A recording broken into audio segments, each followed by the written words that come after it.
From the Rift Valley opposed to the Mau forest restoration is doing a great disservice to the nation and must be stopped on their tracks. They know pretty well the nation or the national drive to recover forest land and particularly the Mau after years of devastation occasioned by illegal allocations and occupation. There is nothing political about evicting squatters from Mau. It is an irregularity that must be corrected, and it is worse when the MPs make wild claims about those behind the evictions, dragging in the name of opposition leader Raila Odinga. Yet this is a government directive spearheaded by the Environment Ministry. Even more dismaying is the politicians' assertion that they will stop the evictions and censure government officials involved.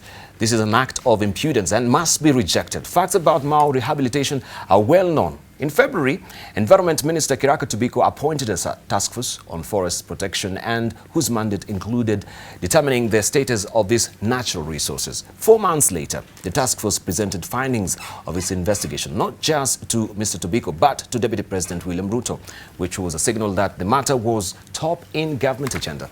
Since the government has embarked on several initiatives to conserve forests and environment generally, among them banning logging and a presidential launch of national tree planting, dangers of environmental degradation are well documented. Changing climatic patterns and consequent long periods of drought as experienced earlier this year are perfect illustrations of the dangers of mismanagement of the ecological system. Mau Forest is the largest water tower in the country and source of many rivers that serve several counties in the Rift Valley and West Kenya. Its significance as a national resource cannot be gainsaid, hence the imperative to reclaim and recover its vegetation cover. So it is appalling and insulting when some politicians use it for selfish and temporal gains. And we want to drill deeper with our panelists this morning on this and a raft of other issues as well. And if also you didn't get a chance to get all the headlines last week, also we got you covered as well. And of course, also the editorial cartoons. I'm joined this morning by Okong'o, who is a senator from, of course, Nyamira. We have with us as well Member of Parliament from Daragwa. This is Jeremiah Kioni, who is also the chair of CROC. We have with us as well Senator Samuel Pogiso from West Pokot, who is joining us this morning as well. Eagerly waiting for Farah Malim to join us and Alice Wahome. We're running late this morning, but nonetheless, we continue with the conversation today with the panelists. And of course, you can also chime in, hit us on Twitter. AM Live NTV is a Twitter handle. AM Live NTV is a profile name on Facebook. And 20680 is our SMS portal. We can get your reactions there as well. So let's get just talking about this morning, where we headed as far as the Mau eviction dilemma is concerned, right? Let's just begin with the Jeremiah Kioni. You've been following these happenings. Of course, we're in that particular story at the top of the hour. What is your reactions on this, especially as far as Jubilee is concerned? Is it also, developing that fissure within Jubilee Party? Morning, Diba. Morning. I think one of the things is it must be clear to all of us that the evictions at Mau, I think it's not evictions at Mau. The desire and the resolve by the government to save the water tower or the water towers will continue. And it is not something that started yesterday. This is something that started, I think, during 10th Parliament. Yes. It continued through 11th Parliament. Now it's on again this 12th Parliament. And I can only confirm that that resolve will continue. Yes. It does not matter which government is in power. But what is crucial is that we need the water towers in this country. Mm-hmm. And if they are not secured, and there will be a cost to it, one way or another, if they are not secured, then it's like we are saying, we may want to fight for water at one point in this country. And there are things that you, as leaders, we must do, yes, not just for ourselves, but also for posterity. The water towers is a lifeline in the country, and without doubt would want to encourage the government and mainly the executive to ensure that they are secured. The government, of course, the executive or the government also has the responsibility of trying to ameliorate the sufferings of those who settled there, because again they moved there with permission of the government without doubt. Yes. So even as the evictions are done, we want them done in a humane way, but it is not useful for any political leader to try and stop it. I think you can cry, you can ask for your people to be handled in a better way, to be compensated, to be helped to resettle elsewhere, but not to stop the evictions of the Mau. Not to stop. Anybody who tries to do that must suffer the consequences equally. All right, Masafa. We have the Senate Majority Leader, Kipchumba Murkomen, who suggested that some government officials were working in cahoots with people whose aim was to hurt Deputy President William Ruto's political, career. These were sentiments coming from legislators, and of course he was also on media startly denying this as well, and not in any way saying that I never mentioned anything remotely connected with the handshake. But of course he said there are people who are in government right now who've gone through, the back door or the back window. Let's just hear from Senator Okong'o. Looking at this and the politicization of the Mau Forest around it, is it threatening to also drive a wedge in Jubilee Party? Yes, morning, Debal. Morning to you, and good to see you after a while. Yeah, thank you, I'm back. Now, first I want just to re-emphasize what Mheshimiwa Kioni has said, that Mau is one of the biggest water towers in this country. And if we are looking for posterity, if we need to protect future generations, then we must restore Mau. And I think the president should be firm on this, the government should be firm on this. Yes. And we need to see MPs from Rift Valley being more magnanimous, putting the interest of this country ahead of any political interest. And that's an area that covers, I think, more than 270,000 square kilometers. And if we destroy it, there are so many people who depend on that ecosystem, stretching all the way up to Nyamira, even up to Nyanza. So I think we fully back the government in this. But I'm seeing that a section of Jubilee, that is most of the allies of Deputy President Ruto, want to politicize the Mau eviction. Dibal, if you saw the brigade that was led by Murkomen, yes, and the statements that were issued, it's actually a situation where they are calling for a very quick divorce between the marriage of DP and the president. Because I saw the Murkomen was daring the president. He's saying, if you want, you can even sack me as the leader of majority. But Murkomen is not just any other senator. Murkomen is the majority leader for Jubilee government in the Senate. He is supposed to champion government agenda in the Senate. He is supposed to read from the same script with the president. He was accompanied by Senator Langat, who is the chair of the Education Committee. He is supposed to again lead the government agenda in the Senate. But when you look at the statements by the two leaders, sincerely speaking, they are not speaking from the same script with the president. And for sure, there is, and I don't think Murkomen can add to Mau with those number of senators and MPs without the knowledge of the deputy president. So I think going forward, we're going to see a marriage that will be rocked by a number of disagreements. It is a matter of time, I think, before we see an imminent divorce within Jubilee.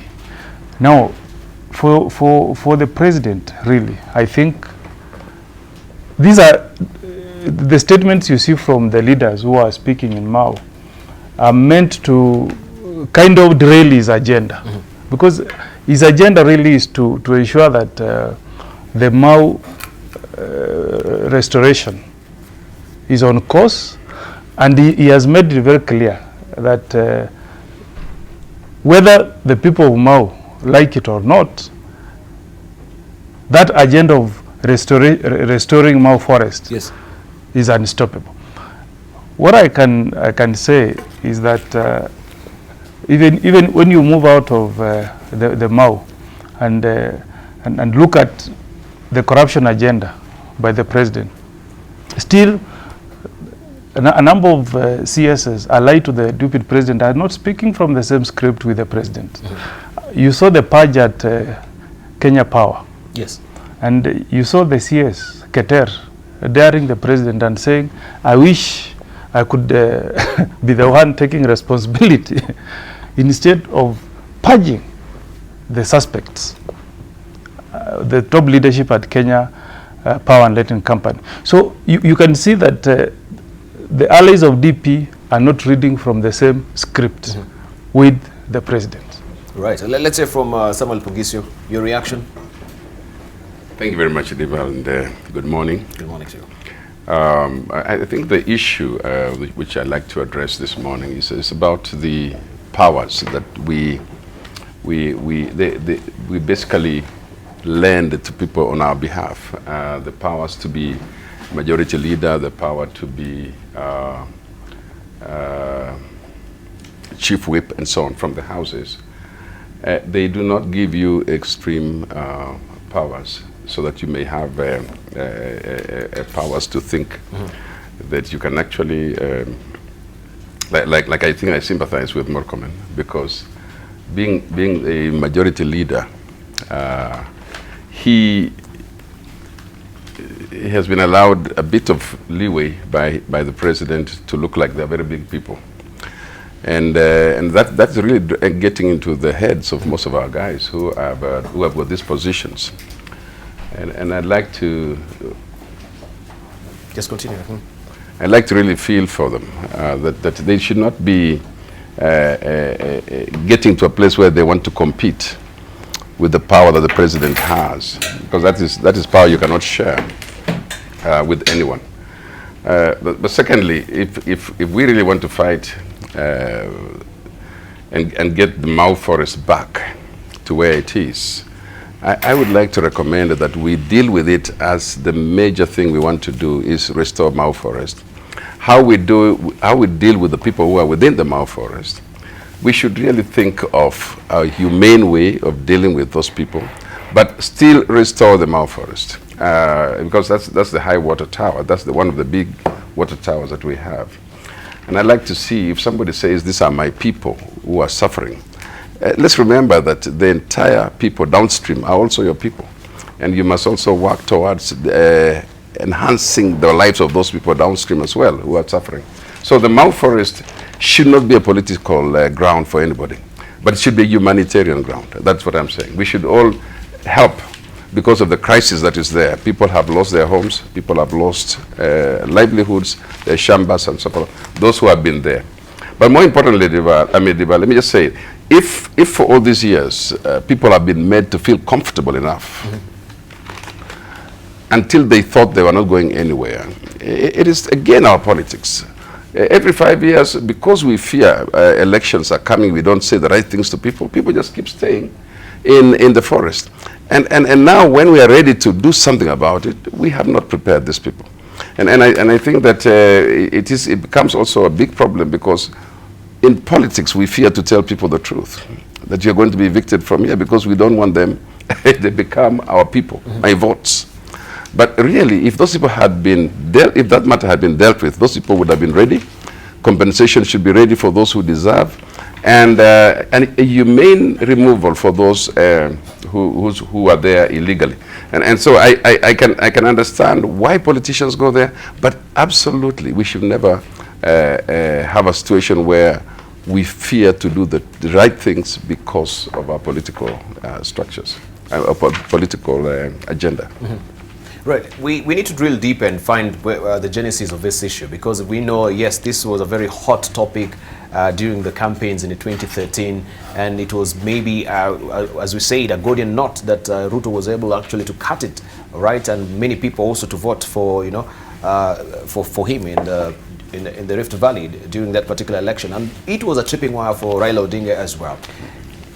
Maybe you can give us a, institutional memory from where we're coming from, because it seems all we're seeing is reactions, but we don't know what is festering, what is the issue, the underlying issue actually, and the undercurrents within the Mau forest itself. Faramarim, welcome, and of course we can begin with you from there as well. Well, if you ask me, my my take on this thing is Mau forest has become a very convenient political tool for the political class in the contest, right at the top there. It's not only the vice president or the deputy president who use the Mau to marshal and to rally the entire Kalenjin community last time. It goes with the president. They were together. They came in as a team. So they benefited from it. The fact that they benefited from it, it was only fair that the people who have been evicted from Mau Forest to have been resettled somewhere, the same way all the other IDPs were done. The post-election violence IDPs, they were settled all over. Farms were bought. Why were these ones not settled over that period of time? And the blame falls squarely, not the way Murkomen is trying to place it on the president, but it's on the president, on the vice and deputy president, and the entire Jubilee brigade that use this very conveniently. But you see, we say in our language, those who agree on something in secrecy, they will disagree on it in public. You know what I mean? I mean, the plot was there to use it last time. And this is now another plot again to use it and try and rejuvenate some of those old things without again going straight. I mean, Murkomen is not telling us that Raila is responsible for this thing. He's telling us who is responsible. He's calling a spade, because the buck stops with the head of state. You see what I mean? But you see, mentioning the president's name in this country throughout since history, since we got independence, has been a very, as you put it, a tripping wire. You touch that. It's a life wire. Yes. But the reality of the matter is that the blame falls squarely on the entire Jubilee government that has ruled, or that has held the helm of this country and managed matters for the last close to 10 years. Close to 10 years. How many years now? 7 years or 6 years. We're going to the 7th year. They should have settled these people. Understood, as Honorable Mauricio puts it, we cannot, one thing that essentially cannot be compromised on is the future of our country and the fact that the water table has got to be saved. And this is, as he puts it, for the downstream and for everybody. I mean, this is for us to be able to have this country as a sustainable country, unless we want to get in some kind of a desert, we have to protect these water tables. Because we have decided to do this from the beginning, and the Jubilee, what they call brigade, used it as a political tool to demonize Raila last time, and they have not done any better. Because even Raila that time, the coalition government, which I was part of, did not have an alternative program in place, fully funded, to resettle these people. Yes. And these ones have not resettled the same people again. So the problem is there. You cannot overlook the human aspect of it, the humanitarian aspect of it. To see all these thousands of people and to think that you can just throw them out into the streets or into the other forests is not fair. It's totally inhuman. We have to treat them like we have treated all other people, post-election violence, what do you call IDPs. There are many Kenyans who have suffered, and we've treated them right. Why are they not being treated the same way? And why has all this government, the coalition government, which I was part of, which I of course take blame for it partly, but although I was just a speaker and I was not in the executive, and this role is supposed to be played by the executive, the subsequent Jubilee, and now because we are going to 2022, other people are trying to use it for political purposes.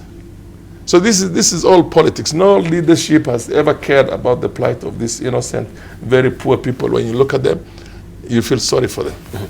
All right, let's say from Alice, but does the government not only, does it have the prerogative? Of course, we know every land, every resource in this country is owned by the government. Even if they'll find maybe there is oil in my land, the government has every right to actually possess that particular land and compensate me. Isn't that the case? And if critical as it is, the Mau water complex, we know that is the lungs, and it's also the reservoir for all the water catchment in this country, largely of it, especially in the Rift Valley. Don't you think also the government has the upper hand in terms of course, evicting these people? And of looking at the compensation as so we are actually walking on a very thin line between the humanitarian question and also the compensation of the people, and also the Mau forest itself for the sake of the water catchment. Thank you, Dibar. I think for once we need now to commend the government for the position it has taken. It's obviously a very complex matter, and it has always been very complex and very politically live, and a matter that you need really to be the person who will accept to take the lead. And of course that person can only be the government. The government, in terms of the law, is secured. It has the right to compensate or to take, yes, by, compulsorily take, even if it's your private property. Yes. You really cannot stop the government from coming up with a project or from taking over your land, should that become necessary for public interest, not for private acquisition. Yes. And therefore, in this case, we are not talking about private property. We are talking about resources that actually were taken by people. The people moved in there and they started living there, and securing portions and felling trees and basically destroying a water catchment area that now pits communities against communities. Obviously there are those who are demanding that these people are messing our resources and we don't have water. There are others who are saying it is our home now, it is our land.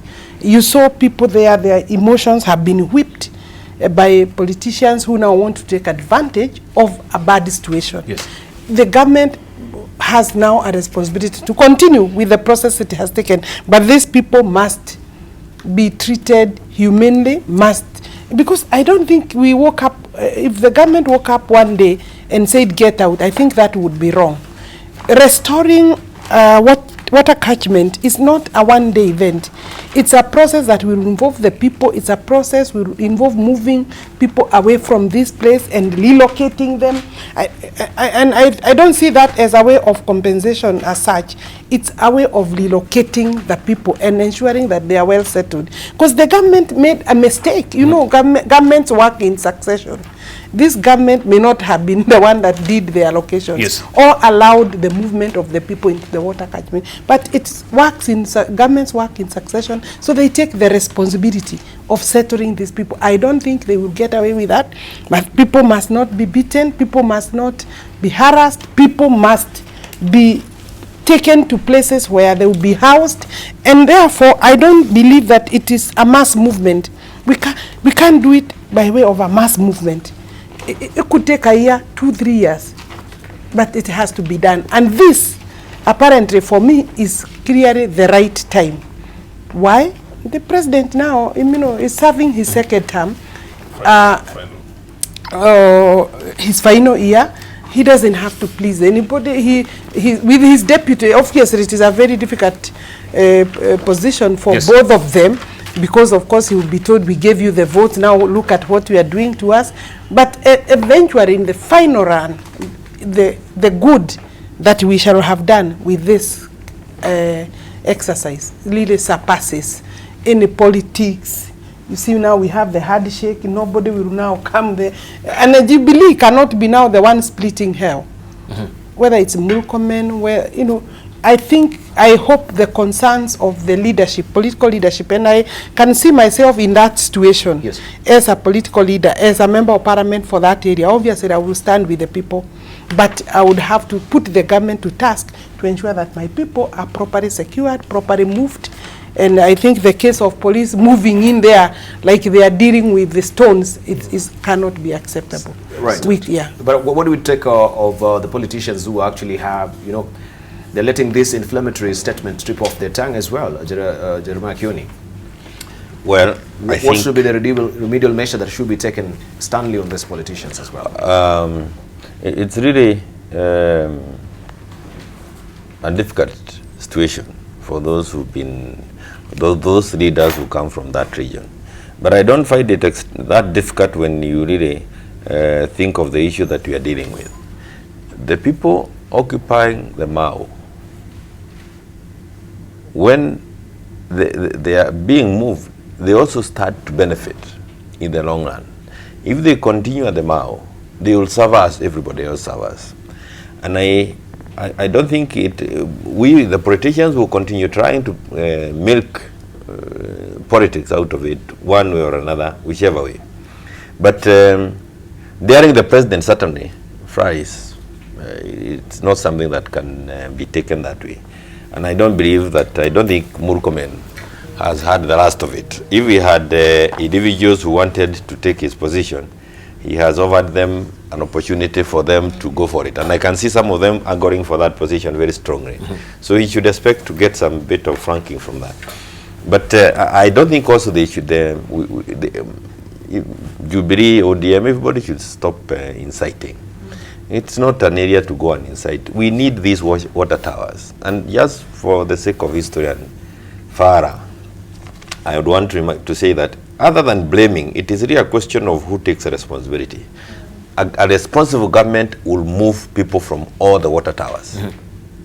And it does not matter the political capital. And in leadership at times, and not at times, leadership, when you do some of these things, when the quality of your leadership is tested. But when you continue doing just populist things for purposes of pleasing people, they will eventually suffer. And there is always political capital, you have to balance it. And I believe it is the right time we must do it. And I wouldn't want to say that we blame Jubilee, or I said this started during 10th Parliament, it will continue in 11th Parliament, it's there now 12th Parliament. Anything that will not be completed will again be done by the 13th Parliament, and it will continue.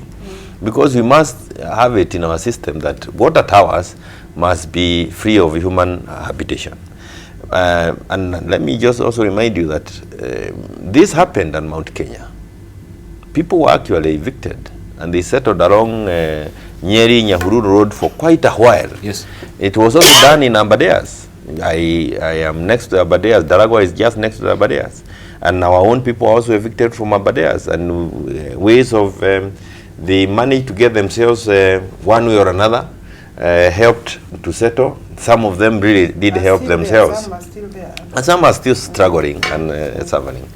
But I want to say this, that it is for that reason that the Constitution provided for compensation. The Constitution that we have. Unlike before, when the government was compelled to make sure that after moving these people from areas that they have occupied over the time, including what you have just mentioned at Kibera. Yes. We have people being moved from those who settled along the road.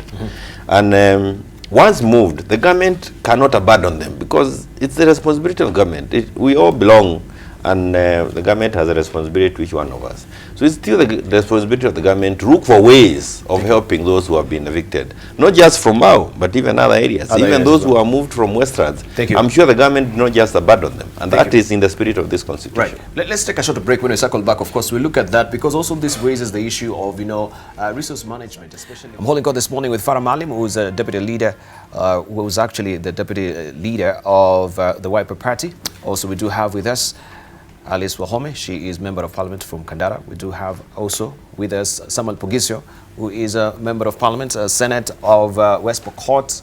We have Jeremiah Kioni with us also, who is a Member of Parliament for Daragwa. And also we have with us Okong'o Mogini, who is a Senator for Nyamira. And we promised to circle back with you. I think it was Okong'o Mogini, maybe to wind up on this whole saga of Mau, because I know there's a lot that we cannot really cover within this particular forum today. But the underlying issues that moving forward has to be dealt with, because it seems, yes, since 2013, there is a lot of festering wounds that has not been dealt with, and now it's coming to fore, even as we're heading towards 2022. I think two things. First, Deval, we need to understand that under the 2010 Constitution, we have land that is clearly defined as being forest land. Yes. And that is government land, doesn't belong to any individuals. So as we deal with people who have settled in the Mara, they must appreciate that they are bargaining from a very weak position. In that first, they have illegally settled in government land. And I think the leadership at the local level need to begin engaging the people and telling them, look, you are actually illegally living in public government forest land. So if you need to bargain with these people, don't tell them that you have been here, the government came here to campaign asking for votes, this is your land. That is not their land. It's not their land. And when you look at chapter 6, it really reflects very badly on the integrity of a leader when you move to, a forest and you start telling people that you will live here. And I was shocked. Murkomen is a lawyer, and he went there with 2,000 iron sheets, telling people, I'm bringing these iron sheets so that you forcefully reconstruct your houses and continue occupying government forest land. I don't think, Dibal, that is what we need to see from a leader who is occupying a position of majority leader in the Senate.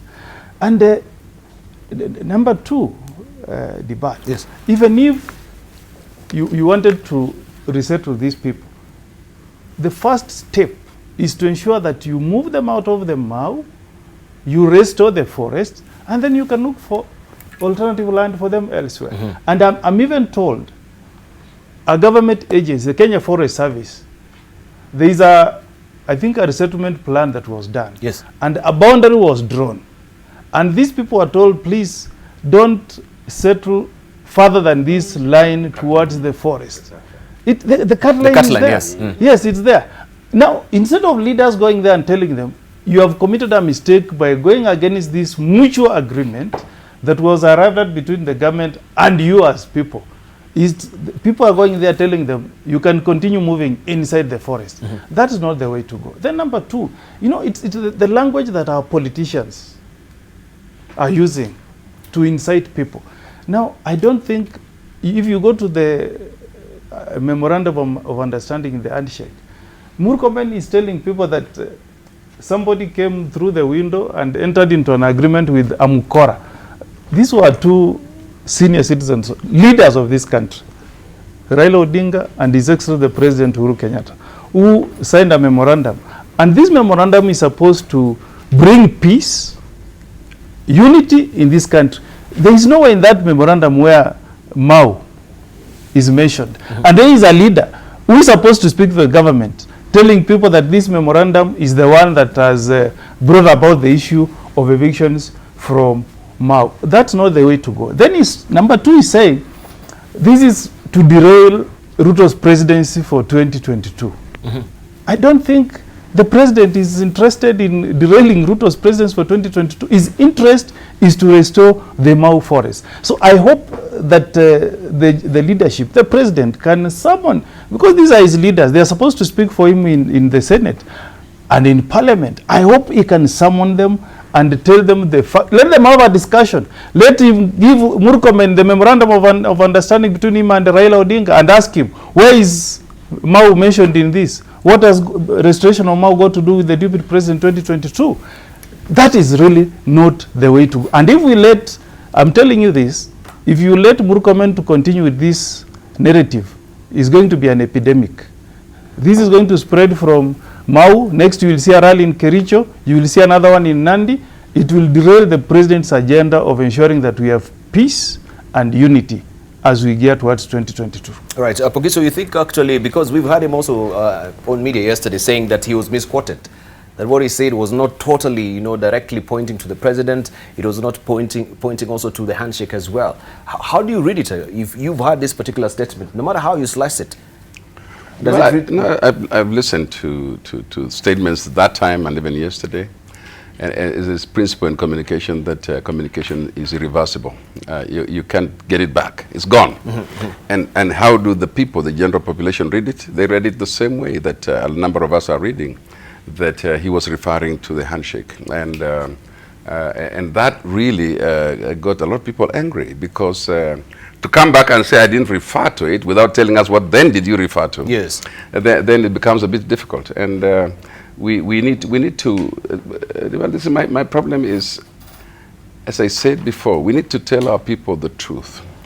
If I'm elected into a position that is a national position, like Farah was a deputy speaker and so on, I've become a national person. I can no longer allow sectarian behavior of that wants to galvanize a country. And I think that that kind of divides our people. Yes.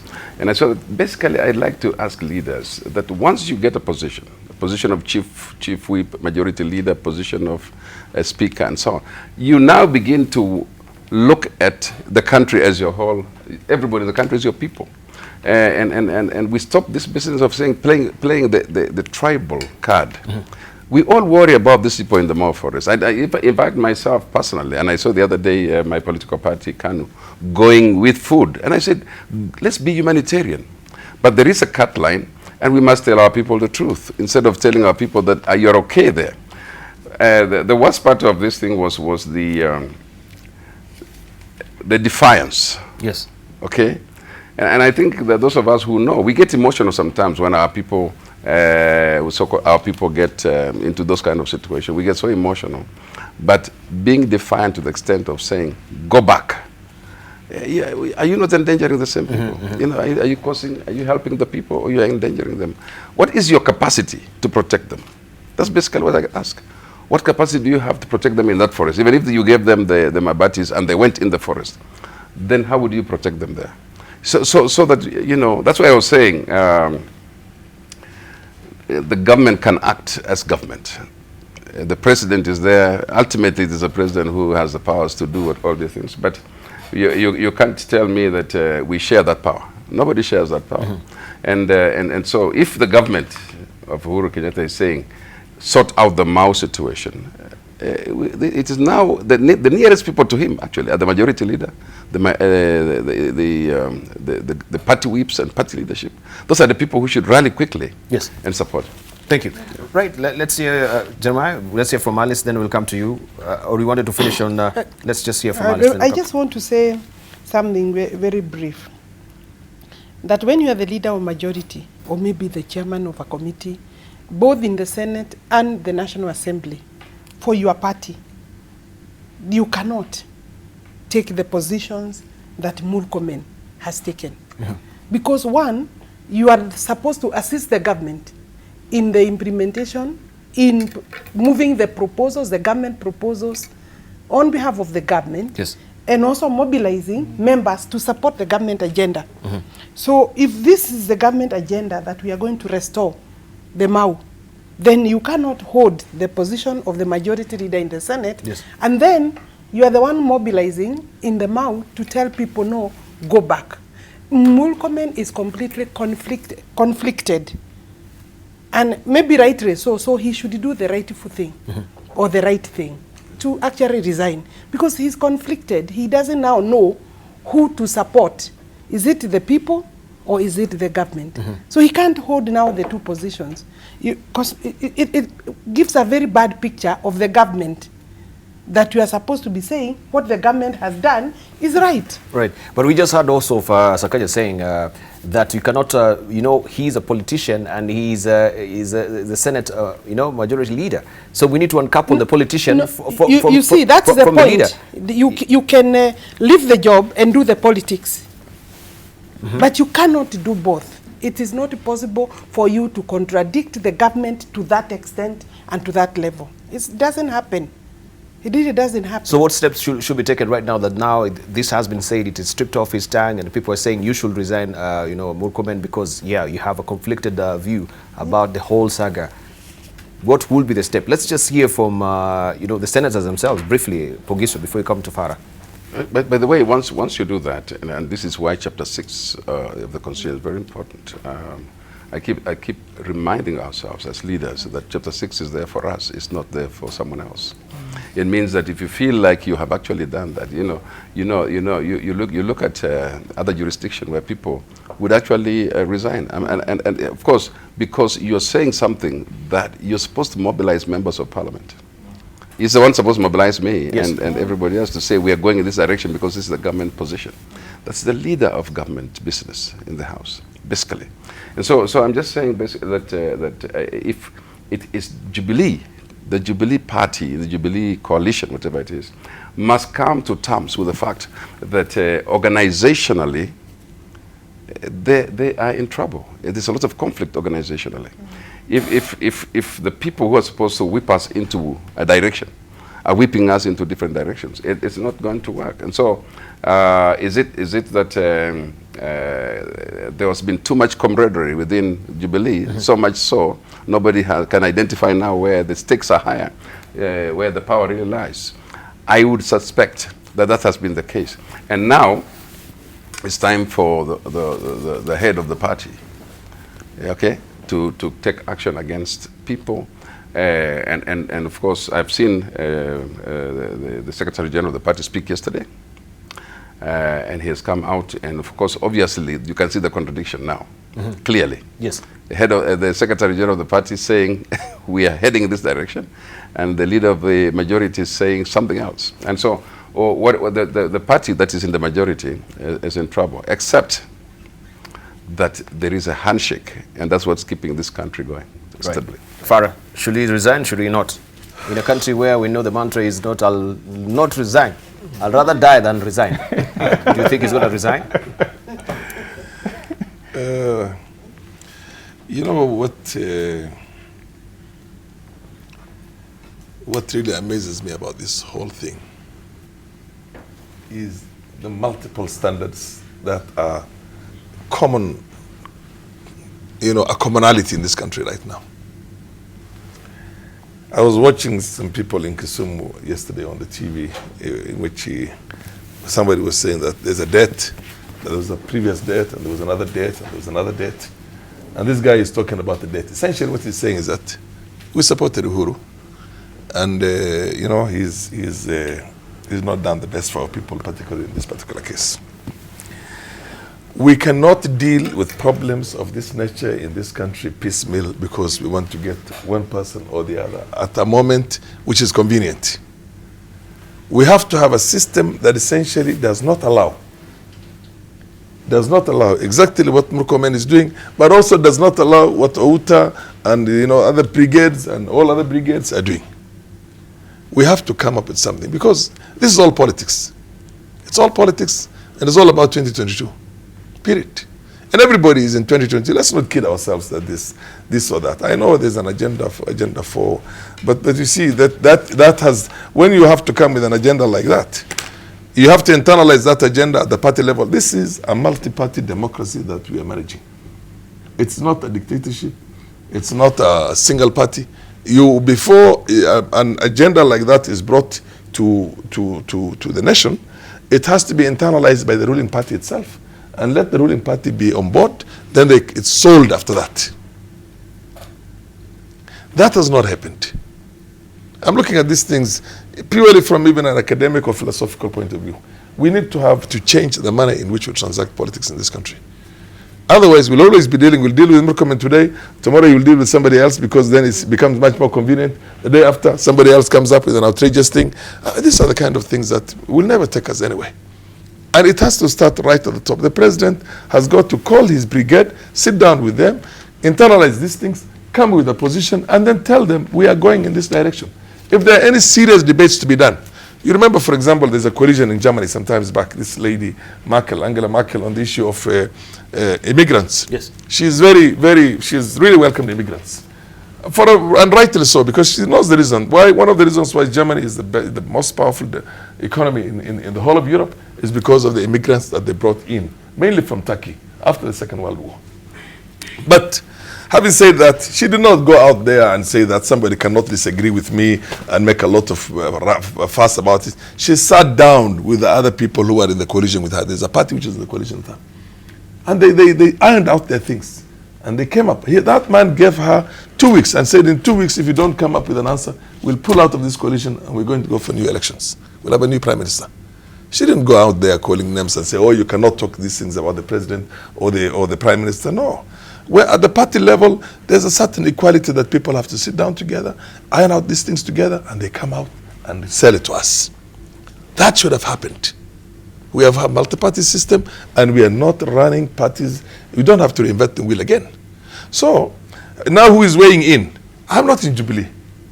I'm not in Jubilee. I can weigh in to the extent of which I can talk about the Mau Forest itself, yes, and say that it's not fair. We have to protect our water tables. But then the internal dynamics of the politics of Jubilee itself is their own matter.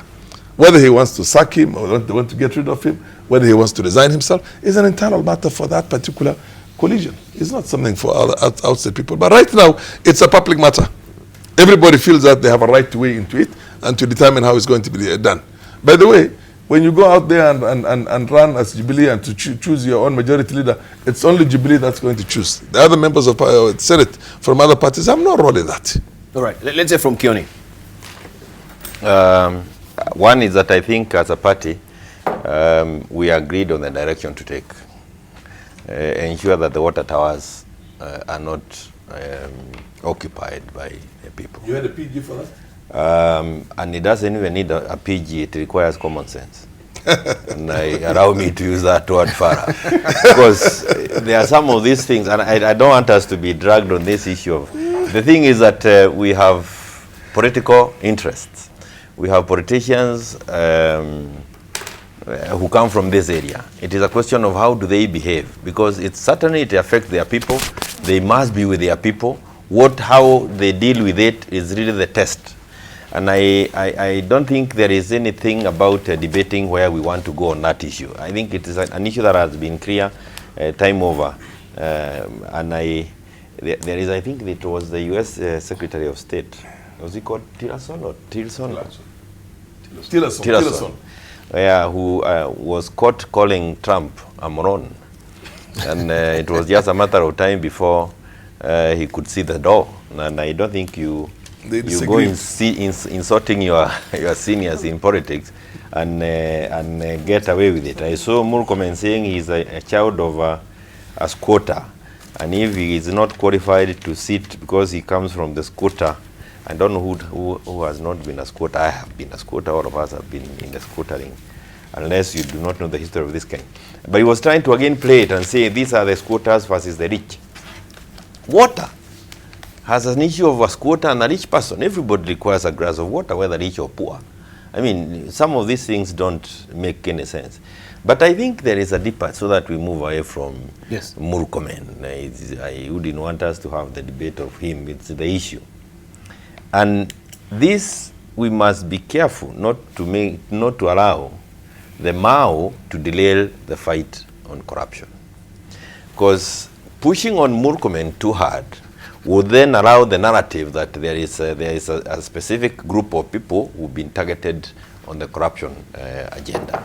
And we must make sure that these things don't, run against the other. We must allow ourselves as a country to fight corruption, even as we deal on the issues of Mao. So even as the senators push perhaps for the sacking of Murkomen or his resignation, they must make sure that it doesn't play in the hands of those who are saying that they have been targeted on the corruption agenda. And finally, on this issue, in my mind is that when you're looking at 2022, because you cannot avoid 2022, I see the hard check. Hard check to me is a person who wants to inherit the leadership of the country. And this other side is a person who is determined to grab power. Kenyans prefer people who go to grab power. Kenyans prefer people who go to grab power. If you are there to try and inherit it, you will miss it again. And I believe this is this issue of Mao, the issue of too much traveling in the country, and tangatangering, are very nice when you are going to grab power. It means you are really destined for the power when all that is happening. And you should not agree too much with the person in power if you want to get to power. You must be seen to disagree. If you agree too much, Kenyans like changes. You will be swept together. And I see the handshake playing into that. All right.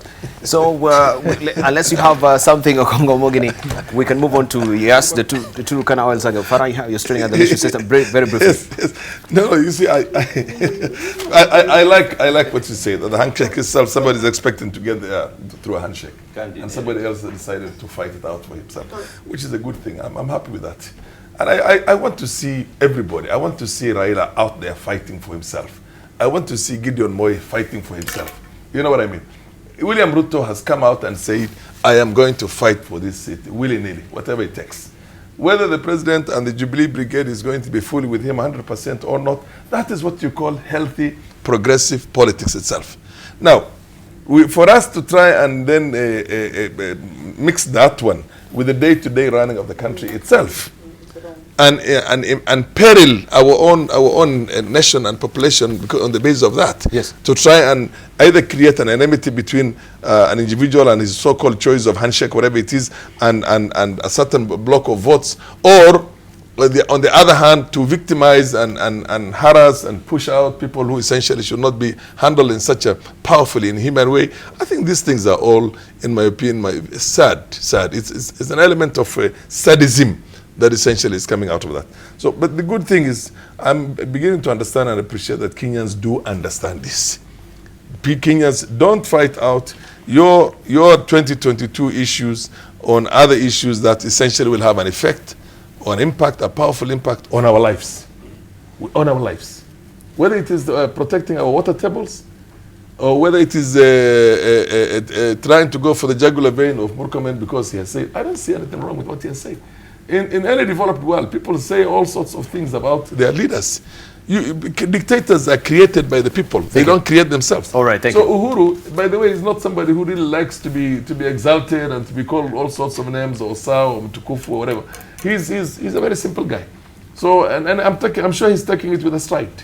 But the more important thing is not the statement of disrespect by Murkomen on Uhuru, but the ramifications of the kind of things that are going on right now and how they will impact our country. Right. We can see also reactions on Twitter as well. We can some of them are running also on your screen. Have John Gidanga saying, Murkomen reminds me of the Nyayo era sycophancy when political stalwarts such as JJ Kamodho and Karaoke Chotara were driven by competition of loyalty to the president rather than rationale. We have also Edie saying, let us not pussyfoot around issues. Murkomen clearly has not the national interest at heart, and the process of removing him as majority leader in the Senate should already have begun. We have Sam Well saying, Mao is a very fragile ecosystem of huge environmental and ecological significance to the country. It's going to be a fairly lengthy process if this issue will be solved politically. Right? Say hi to Honorable Kioni. He's my member of parliament there. Samuel is saying hi to you also. We do have a governor saying we need to revise our economic thinking to give full value to our natural resources. This revised economics will stabilize both the theory and the practice of free market capitalism. It will provide business and public policy with a powerful new tool. And we have Alois as well there. He says, Alois Kiagai, in an African society, there is no environment for those who love to tell the truth and live a honest life. A good example, if today you criticize the leadership with fact of its unconsiderable approach to development, a group of people will rally against you saying you are against development. That is what Alois also thinks as well. But